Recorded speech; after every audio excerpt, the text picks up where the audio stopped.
know, not on the backpack or something. Yeah, these are on the frame, or in the frame, like under what you can see, there's 3 water bottles, and one's on the front fork actually.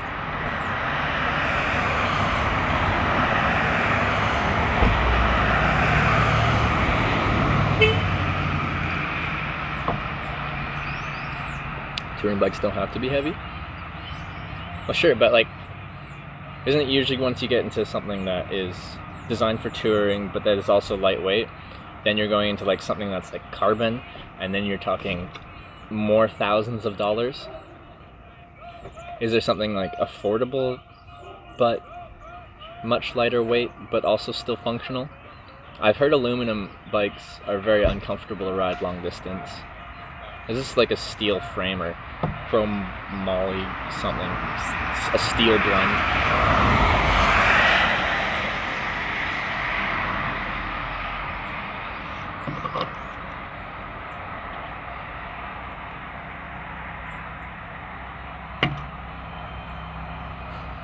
Another thing with like, if you went from steel, like if you break something that's steel, I could be anywhere. I could be in Mongolia and go into a town, and there's probably someone that has some kind of welding experience with steel.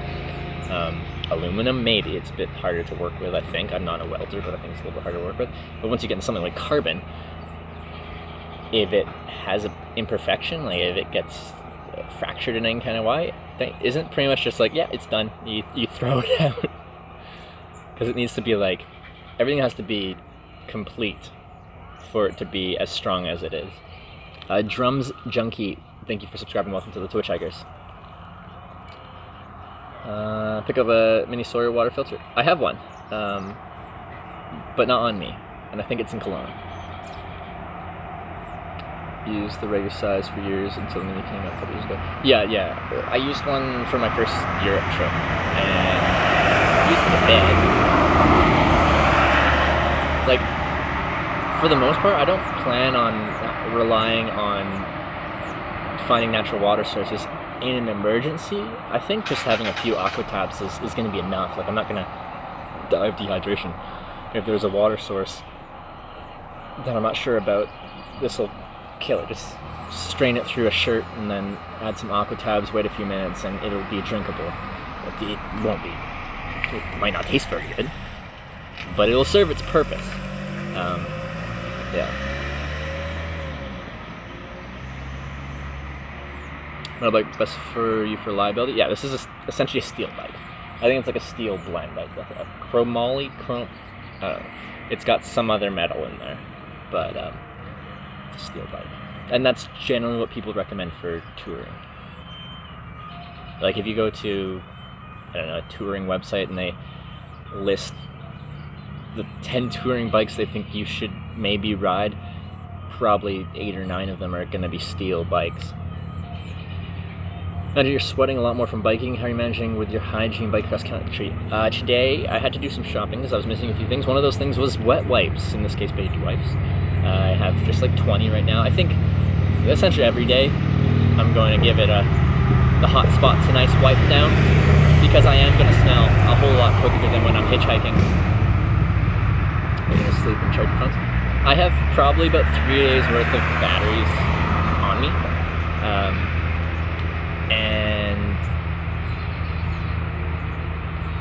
But I'm staying in a tent, so yeah. But like between that, within those 3 days, all 4 of my batteries are USB-C rechargeable at 30 watts. It's at like a faster charging speed than like your basic whatever mobile battery. Like the 20,000, 26,800 milliamp hour batteries, if you're just trickle charging it at like 5 volts, 1 amp, 2 amp, like they take a full night to recharge, like 8 to 12 hours. These ones, well, they advertise, the 26,800 milliamp hour ones advertise that they're full in 4.5 hours at 30 watts. I haven't actually timed it, but it is a lot faster. I have noticed, I'm like, oh, it's done already. But I haven't actually timed it. So the thought there is, within a few days, like I'm gonna stop into businesses here and there, and probably some evenings I'll stop and have dinner and a drink or something like that. and then you pick a spot with an outlet, and you throw all your batteries on for an hour or two, and you're good for another day or two. Solar panel charge? I do have one, but I think I'm going to get rid of it again. I can't see myself pulling it out, really. Team Osprey? Wait, what about Osprey? Backpacks? They make good stuff. Oh yeah, sunset's 9:28 p.m. So, one of the longest days of the year. Kind of like you have for nighttime with some crazy car drivers. I've got a taillight, a flashing red taillight. I can show you guys that. And I have a 700 lumen front light as well. At max brightness. You don't have to leave it at max brightness, and I probably won't unless I need it. But yeah. Heard titanium bikes are usually the best combination of lightest and super reliable, but they are insanely expensive, and if there's any damage, it's a bit harder to weld titanium than steel. That sounds right. Like, I don't know enough about it to really weigh in on that. I feel like I've read about some titanium bikes that people say are really good for exactly what we're doing here. But yeah, titanium, as far as I know, is an expensive material, so it costs a lot in just materials to make it. It's less manufacturing with titanium, I've heard. It's a tough metal to work with, so it'd be tough to manufacture. And then, as you said, if you need to repair it, it would be tough to find someone with metalworking experience that could do titanium. How much was the bike? I think it was $18.99 or $17.99, but then it was 15% off, so whatever that is in Canadian dollars. And then bikes aren't fully taxable. I don't remember the exact amount. When you go on the ferry to mainland, if I decided to leave from Nanaimo, that could be tomorrow. But I think I want to go to Victoria, and that will be. It'll probably take me 2 more days of like solid riding to get to Victoria. Wearing high-vis jacket and helmet, safety first. No, like bikes got reflectors and lights, and I think does the helmet have reflectors on the back? But I don't have a high-vis vest. I do actually want to get one though. I just don't have one right now.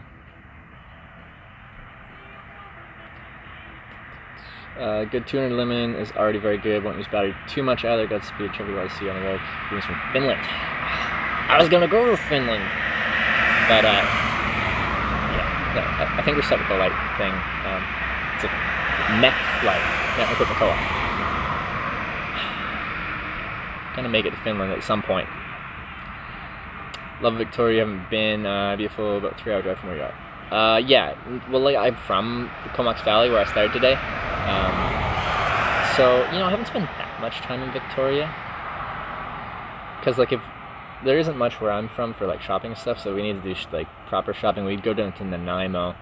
But I've done several trips to Victoria, and I had friends that went to UVic, so I'd visit them on occasion and check out the town a little bit. But it is a very nice place. I think, like, if I felt the need to live in, like, a city that kind of had everything you'd kind of want as, like, a young person, without being too big, like, Vancouver's just feels like too much. I think Victoria, like, has everything you could really ask or, like, want without being too much, if that makes sense. Maybe it doesn't, I don't know. Sometimes I'm not good at articulating my thoughts. Born and raised in Parksville. There you go. Yeah, I'm born and raised Comox, British Columbia. That's where we started today. Actually started right next to where I was born. Hospital, that's no longer a hospital. Vancouver equals $1. Everywhere desirable in BC is very expensive now, but it all started with Vancouver. Here's how I visualize that situation. Like, Vancouver started booming, a bunch of foreign investment, blah, blah, blah, blah, blah. And the people that lived in Vancouver before it was booming, all of a sudden, like, they had a, like a middle class income and, like, a normal house that they could afford and had a mortgage, maybe paid it off, maybe they didn't. But all of a sudden, their house that was $400,000 in 2000 or whatever was $2 million within the past couple of years, and they're like, well, we can retire early, and we'll just go somewhere else that we'd like to live in British Columbia, and sell our house here, get a house there, nest egg from the difference in prices, and retire. So I think they did that all over BC and rose the prices everywhere else that's desirable in BC outside of Vancouver. Because even Comox Valley was not a very expensive place to live for a long time. And now it's like, people love living there. People love retiring there. It's the weather and the nature. It doesn't really snow. Kelowna's gotten really expensive, and that's like your summer hotspot in BC. People come from all over to, Okanagan Lake and stuff to hang out in the summer, and now it's super expensive because people want to be there. Victoria as well, very expensive. Murphy, good to see you, and thank you so much for the 21-month resub. What is your plan in regards to ass soreness? I've been given ass updates as far as how it's feeling, but today, we did just shy of 70 kilometers, and the butt's feeling all right. Like I can feel it. Feels like I've been riding a bike, but it's not like this is real tender. I think the big judge will be tomorrow, after it's kind of had time to think about it. What's just occurred. I almost tipped over my peanut butter. But so far, I'm quite satisfied.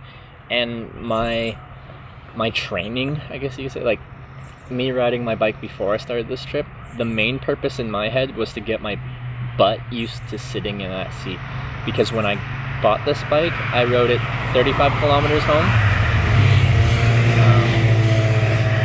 And my butt was dead. Like the next 2 days, it was very, very, very, very uncomfortable. It was also like a gravel path the vast majority of the way, but it was not happy. But I rode probably like 450 kilometers just in the weeks leading up to leaving on this trip, and I think that did a good enough job at getting my butt kind of used to it.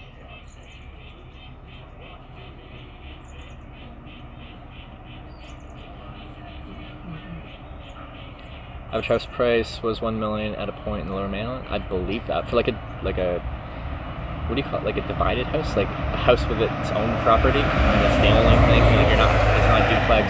It's your own individual house. Can you find one less than $1 million? Oh, you can. Like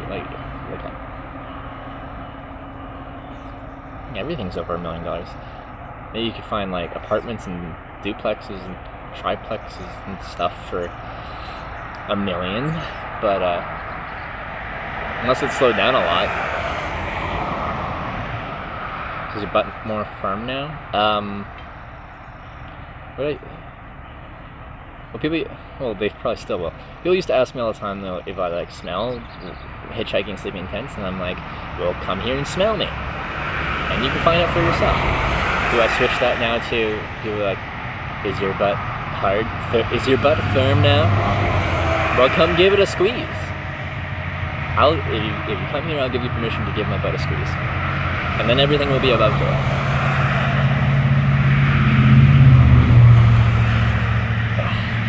But I never did any really long rides when I was warming up my butt for this ride. I think the longest one I did was 40 kilometers, and the average was like